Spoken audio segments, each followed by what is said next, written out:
So I'll talk about our almost linear flow controller, and then the next steps, a linear flow orifice meter and a linear chemical dose controller. So this almost linear controller, which is the picture that I showed you with the float valve in a little tank. You can vary the head loss by varying the elevation of the end of a flexible tube. So here it is as we installed it.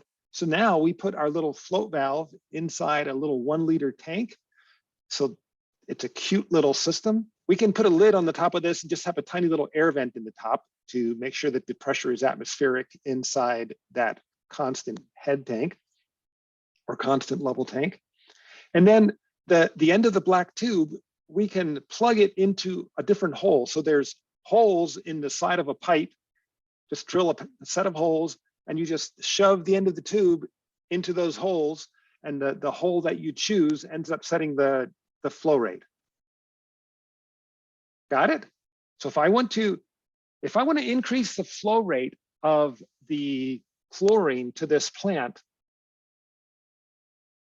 do I plug that black tube into a lower hole or a smaller number hole? I want to increase the flow rate. Yeah, so I want to go down with the end of the tube because I want the delta, the HF. I'm saying that's the major losses. I need to increase the major losses so I get more flow through it. This is just kind of funny. That arrow is pointing to a long, straight, flexible tube. It is flexible and it is a tube. It can be long, but it definitely was not straight the way we installed it. And we didn't realize how big a problem that was. So there's a Hagen-Poiseuille equation that we thought described what was going on, but we neglected this bit about both minor losses and the fact that there's going to be an additional kind of loss related to the curvature in the tubing.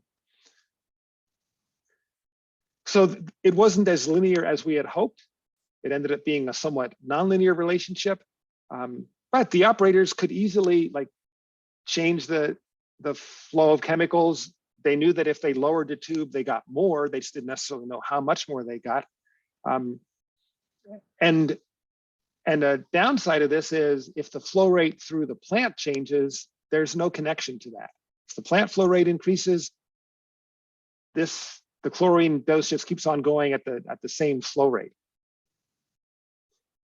So we'd like to design a system that would maintain the chemical dose, not the chemical flow rate. So here's the big transition.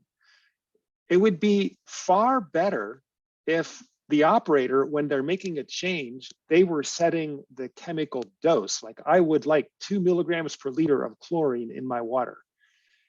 And if when they set that dose was what happened, even as the flow rate in the plant increases or decreases. That would be an elegant system. And indeed, like if you go to a water treatment plant that has full computer control, that's how it works. The operator doesn't set the flow rate for the chemical. The operator sets the chemical dose. And then the computer takes care of the rest of figuring out how fast to run the pumps to get that required dose. We would like that kind of a system for our mechanical fluid dynamics approach. So one of the things that we're missing is we need a way to know what the flow rate in the plant is doing and have that somehow influence our dose controller. And given that we have a linear system with the linear relationship between how high our little tube is and the flow rate, we'd like to have a linear system connecting the flow rate through the plant as well. And so that is this next, linear flow orifice meter. The technology comes out of a Sutro weir, and I'll show you a picture of that in just a second. There's a picture up in the upper left. What we created is a design that is easy to make in a PVC pipe with a drill and can be done in the field relatively easily. And what you need to know is the pattern of holes. And that pattern of holes is what we calculate using Onshape now. So this technology was used at all Agua Clara plants except the very first plant at Ojo-Hona, and it was invented by another Agua Clara team member, David Railsback, in 2007. So the technology that it's mimicking is the Sutra weir, which is the weir that's shown in the middle, and it's this strange geometry that results in there being a linear relationship between flow rate and depth of water behind the weir, at least when the height is greater than the section of the weir that has vertical sides. If you look at the Sutra weir at the very bottom, there are vertical sides. You see that? And then it curves in. Those vertical sides at the bottom, it doesn't have a nice linear relationship there. There, it's just a rectangular weir. But once it gets above that point, it has a nice linear relationship. And just in case you were like wondering, well, why didn't we use a simpler option? A V-notch weir, Q goes with h to the 5/2 power. A rectangular weir, it goes with h to the 3/2 power. And I could have drawn on here just an orifice, a submerged orifice. Q goes with h to the 1/2 power. And so nothing is coming up right. Nothing is coming up linear. And this is the geometry that's required to get linear. And this is how we effectively make that geometry in the field using a very simple system. So this gets us a relationship between flow through the plant and the depth of water that's going to be showing up in our entrance tank. So now we can go the next step of connecting that water depth in the entrance tank to our dose controller. So we're going to combine the linear flow controller, mostly linear flow controller, that was this tube that we moved the end of the tube up and down, and the linear flow orifice meter, and putting those two technologies together, we get a linear dose controller. And with this, the flow of chemical will be proportional to the flow of the plant. And so the dose will remain constant. And it means that if the plant turns off, the chemicals will turn off automatically. It makes it possible to directly adjust the chemical dose rather than trying to adjust the chemical flow rate. And it can be applied to both the coagulant and the chlorine, or indeed, if you have to add some other liquid chemical like an acid or a base, that would be possible as well. And just to clarify, this doesn't leave the operator out of the equation. There are reasons why the operator might need to adjust the chemical dose, and that still needs to be done. This is not an automated system. So this is that view of the entrance tank again, showing the linear flow orifice meter as the white pipe in the background, and then the dose controller and showing those changes. And then if we, in this first one, okay, what I haven't drawn is there's going to be a tube from a constant head tank that's connected right here.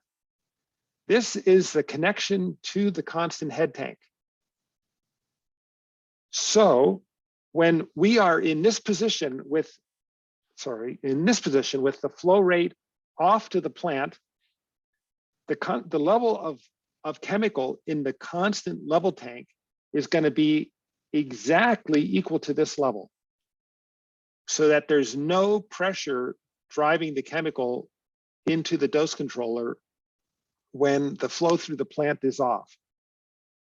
Now, both of these, there's a chlorine doser and a coagulant doser here. That's why there's two of them. So there's two chemicals that we're going to feed. And there's a scale here that's like just a relative scale of 0 to maximum dose that you want for this chemical. And I have it set at 0 right now. And that means that no matter what the plant flow rate does, no chemical will go into the plant, right? Because it's 0. The dose is set to be 0. So as we increase the plant flow rate, if my animation were correct, the height of those tubes doesn't change at all as the water level goes up and down in the plant, because that is right at the hinge point of the lever. So you see that this elevation right here barely moves as I move the water level in the tank. Question about that?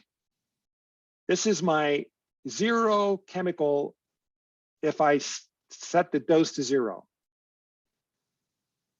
And now I'm going to move the chemical feeds to set to a much higher dose. So I've set the chlorine dose to its max, and I've set the coagulant dose to 50%. So I've slid, these are sliders. I moved them back on the lever arm. The plant flow rate is still 0. So the flow rate is still going to be 0. But now as the plant flow rate increases, the float goes up and this level goes down. So let's go back. So that's where it was. You see my cursor? Oh, can't see my cursor. All right. And then when we drop it, when we increase the flow rate, that level drops, and that means that the driving head pushing chemical from the stock tank or from the constant head tank into that side of the doser is going to increase, and there it increases even further. So this is a side view of that same system, kind of in schematic forms. You can see all of the pieces. So it begins with a stock tank that has either coagulant or chlorine in it, a constant level tank or constant head tank where there's a float valve that's maintaining a constant fluid level for that chemical. So we got rid of our variability of the level in the constant variability of the level in the stock tank. That's no longer influencing us. The float valve is saving us from that. Now the chemical goes down through a relatively large diameter tube where there's no significant loss of head. And then it connects to one or more dosing tubes that are long, straight this time, and small diameter. And then it connects again to another large diameter tube that goes up to the slider system on the chemical dose controller. And then here's where the Niagara Falls happens. Here's where the free fall happens. And so what's happening downstream in the plant doesn't influence us. And what does control the chemical flow rate is the difference in elevation between the chemical level in the constant level tank and this place where it goes to free fall at the end of this dosing system. On the other side of this lever arm, there's a float that's setting in the entrance tank, and it's tracking the water level. And right now the water level is at its highest level. There's a linear flow orifice meter. All the orifices are submerged. It's at its highest, the water level is at its highest level. And that's what's making this lever arm be on a sharp angle. I'm going to proceed with showing other views of this so you can see how it works as we change the flow rates. So first, here we were. We're going to decrease the dose. So when we decrease the dose, we move the slider closer to the pivot point. So now the slider doesn't move up and down vertically as much as the float moves up and down. And the head loss that's driving the flow through those dosing tubes has decreased. So here we were initially. I look at that HL.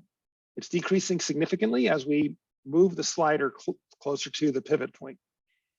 Here we increase the dose by moving the slider all the way to the end. The head loss increased a lot, and that means flow rate's going to increase a lot.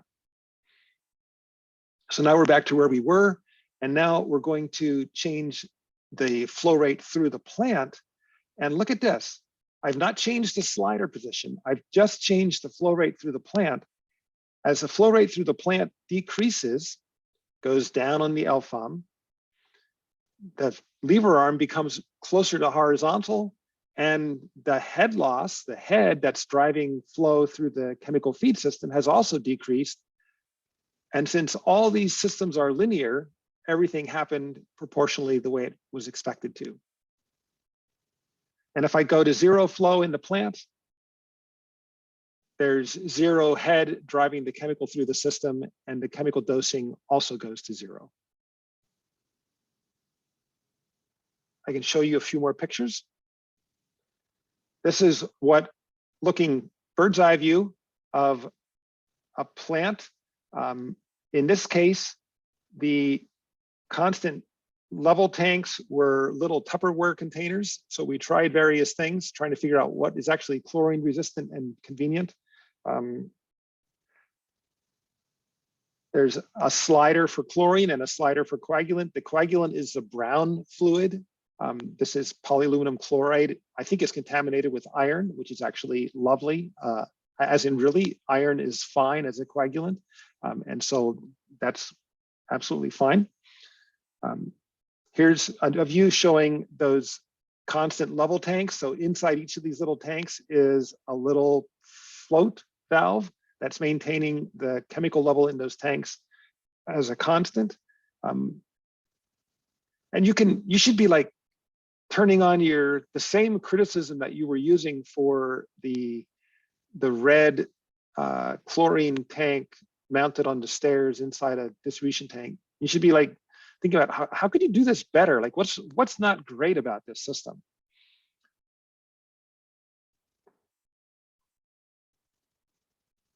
So the linear flow orifice meter is buried in this tank. Here you can see there's what the plant operators like to call the guitar system. There's chlorine dosing tubes, there's coagulant dosing tubes. And my goal right now is to change the design so that no more systems that look like this get built. Here's an example of what didn't the operators like about this? The operators didn't like that there are so many valves and all those valves occasionally need to be cleaned. And when they need to clean a dosing tube, they can only clean one at a time and they have to clean them all. And so there's a whole bunch of them that they have to take off one at a time and clean. So with the next version of this design, there will be a whole bundle of tubes that will come off as a unit. And there will be an extra whole unit of bundle of dosing tubes so that you can clean a whole bundle at once.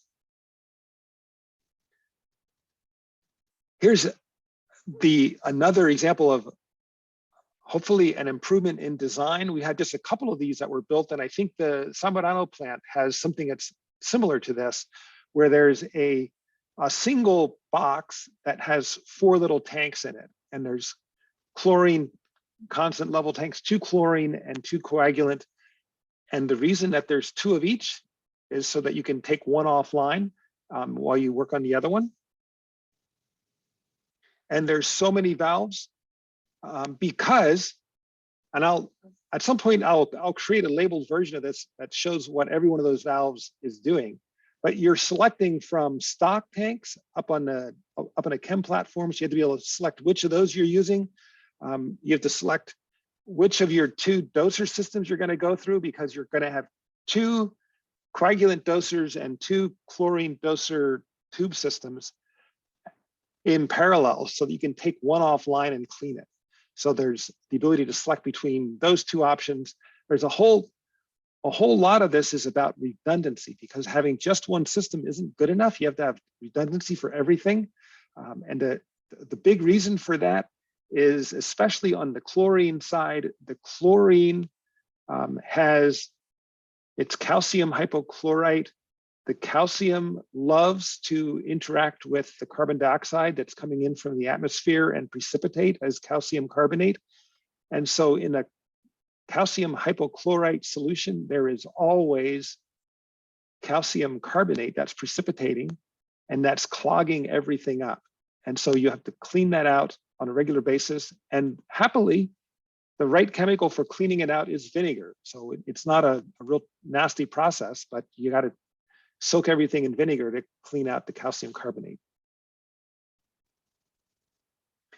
Here's that location where free fall happens. So we're looking at the the end of the tube that's bringing the coagulant up from the dosing tubes, and then it goes into this vertical section and it does free fall. So there's where Niagara Falls happens.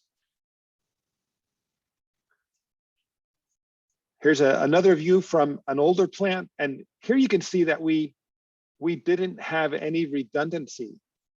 So there was only one there's only one constant level tank. And it looks like we were only doing one chemical feed here. We were only doing the coagulant here. The chlorine was done separately. So what do we like about this system? The operator sets the dose directly. There's no need for calculations to know what's happening as you move that slider either up or down on the lever arm. And assuming that we use a clear piece of pipe for this top section, you can get visual confirmation that it's working. But I'll point out that that didn't always happen. Or maybe it starts out clear, but then it's not clear after a while. So getting that visual confirmation is actually a bit of a problem. It would be, what's nice is being able to actually see the flow go down the tube so that you have confirmation that it's actually working.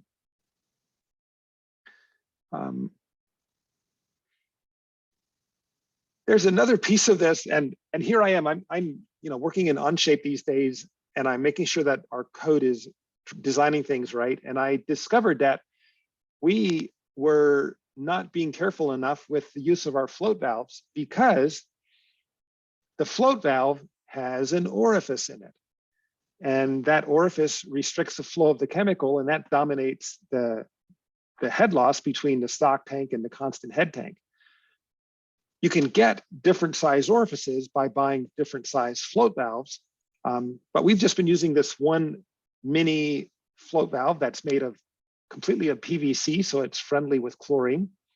And the problem is that we have to make sure that there's enough driving head to push the coagulant from the stock tank through the float valve. So this is part of our system where we don't want the float valve to be controlling the flow.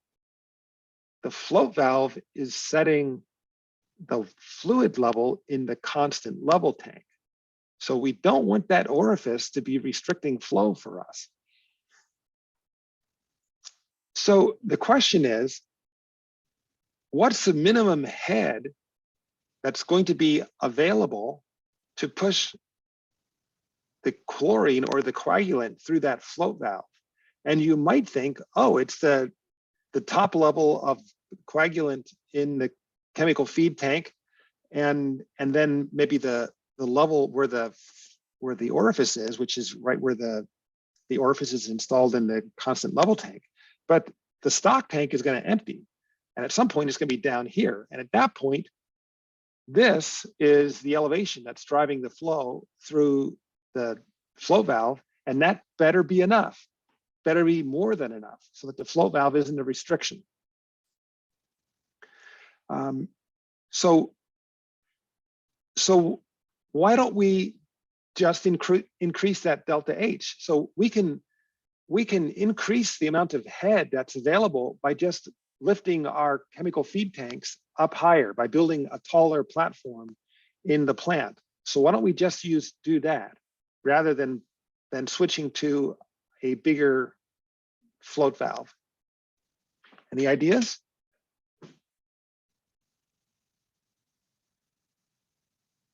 Why don't we just move the chemical platform up higher so that my delta H is greater? Put my stock tanks up higher.